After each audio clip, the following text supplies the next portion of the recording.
as the election counts continue, Trump supporters have decided to launch themselves into some pretty hilarious, contradictory chants like this. Stop that count! Stop that count! Stop that count! Stop that count! Stop that count! Stop that count! Stop that count! Stop that count! Stop that count! Stop that count! Stop that count! Stop that count!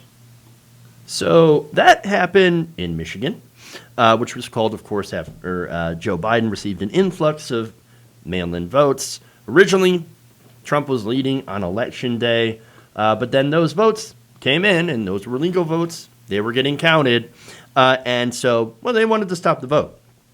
So now this is the opposite of Arizona and some of the other places where Trump supporters have decided to say, we want you to count the votes. In fact, there was another video of putting those two states, Trump supporters in those two states, side by side, which is both hilarious and awesome and also super sad.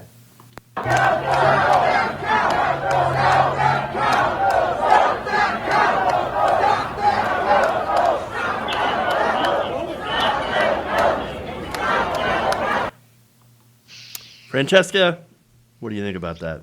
It's perfect. I mean, if there was, you couldn't more perfectly encapsulate Trumpism and the Trump cult than that. Whatever you want us to say, we're going to chant. We are at Simpsons mob level of reality here. Okay. Like I trust Springfield over Maricopa County and the people outside there. Like it is a cartoon. It straight up is a cartoon.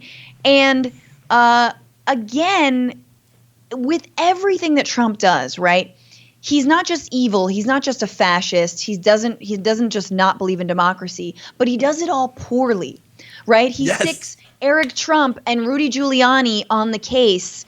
And I feel like all the, even the, just the Lincoln Project Republicans, even Cheney is just looking at this like, well, if you want to steal an election, you just should have asked me, I could tell you. They know how to steal elections, but you got to be a little bit more furtive than that. You got to actually hide it a bit more. You can't just be like, don't count mail-in ballots. Because mail-in ballots are going to be a thing, and especially in a pandemic, they're going to be a thing. You got to find another way. Your brother has to be governor of a state. Mm-hmm. That's number one. Your balloting has to be confusing. Or you got to bug one of your election machines and your election counting machines or your actual voting machines, which we honestly, to this day, we don't even know if those results are reliable or not. We need hand-marked ballots, and we don't have those. But so, I mean, it's that would be a more believable way, but this sort of participate in my unreality. No, this one. No, that one. Well, this reality here and that reality there. It just doesn't work. I've said it. Cenk Uygur said it. We've all said it. It's the incompetence. He's a dumb person. Yeah. He's not a tremendously stable genius. No, he's the dumbest person, and he thinks that he's next level, when he's on the lowest level, childlike, baby, sad, dumb, and so all of his election strategies, just end up being it's like a Sharknado except with poop. Take it from old Benny there. He knows what's up. And so, oh God, they're so dumb. How else can you really put it? He's dumb. He's so dumb. As far as the Trump supporters, it's the Kool-Aid. They drink the Kool-Aid. They're so desperate for a win. Not only the alleging massive voter fraud, but they're trying to stop the counts, as you saw, in some states, and then encourage the counts in other states, and then they get mad at news outlets that just report facts. Yep. For example, I've got another video of Fox News supporters that are mad. They're mad. And they're actually chanting, Fox News sucks.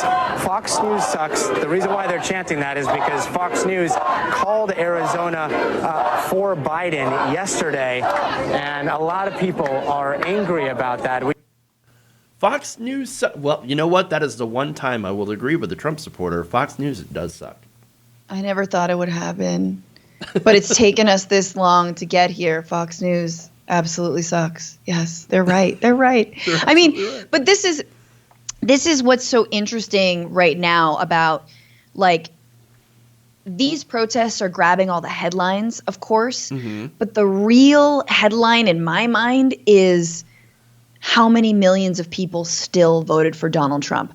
And I believe they're not the people who, God, I hope, would take the streets or be violent, or even go out and chant something like Fox News sucks. These people love Fox News. There are a lot of people who love Fox News, but they do believe in facts. They just really like Trump's racism and his his just sort of like a strongman bigotry. And that's what they voted for. And they don't believe in wearing masks necessarily, or they believe maybe the COVID virus is being overblown. And that is the crust of Americans that I believe was dwindling in these 4 years. And they're still there. And that's actually what scares me. It is that like silent majority type. And of course, Biden voters outvoted those voters. And we have to always remember that. But this was a lot of votes, like 65 million votes or whatever. Not million. What's the vote count? I think it's somewhere around 68 to 69 million so far versus Biden's 72 million. But I don't have an exact count. Right. But that's a lot of people. Yeah. That is a lot. And no, not all of them are outside of Maricopa County, election board screaming. But a lot of them just kind of agree with how in the world can you agree that this president is doing a good job? So, I mean, that to me is the headline, and that's kind of the illness that we've always needed to find an antidote for when it comes to Trumpism generally. And I think, I feel like a lot of us, a lot of liberals, I should say, really underestimated that. And you can see that for this election. Again, we all forecasted, we all thought that, oh no, Trump's bad. Donald Trump's had 4 years to prove how disastrous he is. 235,000 people dead from coronavirus, an economic recession, constant news reports of how dumb he is, and how many people in his administration are straight up criminals and are in prison as a result. Yes. Oh my God, all of that stuff. And yet there were millions of people, tens of millions of people that were like, no, that's our dude. That's our guy. Yep. And maybe, I don't know, maybe it has something to do with, the antipathy towards Democrats, liberals, or just, they consume fake news like it's like Pop-Tarts or something or whatever. They just, you know what? It's also misogyny. Add in that. There's a big component of that. There's the racism. And I'm not saying like every Trump supporter is racist, but you have to understand that for them, racism, misogyny, all that stuff, it's not a deal breaker. And that's a big problem too.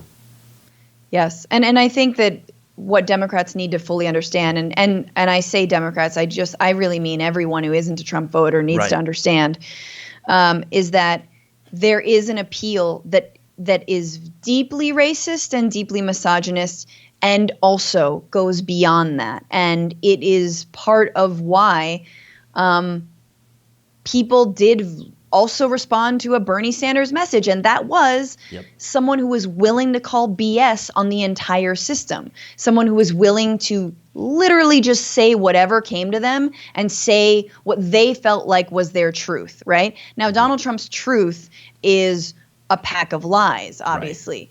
But Bernie Sanders' truth, calling BS on a political establishment that he's seen from the inside for a really long time, saying we need to work together and have a real economic plan for justice for all Americans. Right. We need a new Deal. We need a Green New Deal. All the things that we love about him, that is also something that politicians are too afraid to utter. That is also something that corporate media, because they get money from so many fossil fuel companies and pharmaceutical companies, are too afraid to utter out loud. Saying you're going to take on the fossil fuel and the pharmaceutical industries.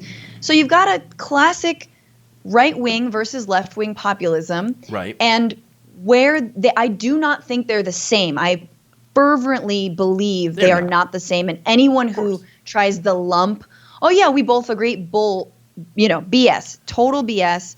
It is, but there is an economic message, and there is our institutions have failed us message that might have overlap.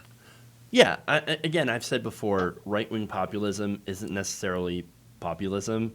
Right. It's basically trying to appeal to the lowest common denominator by having some agreements.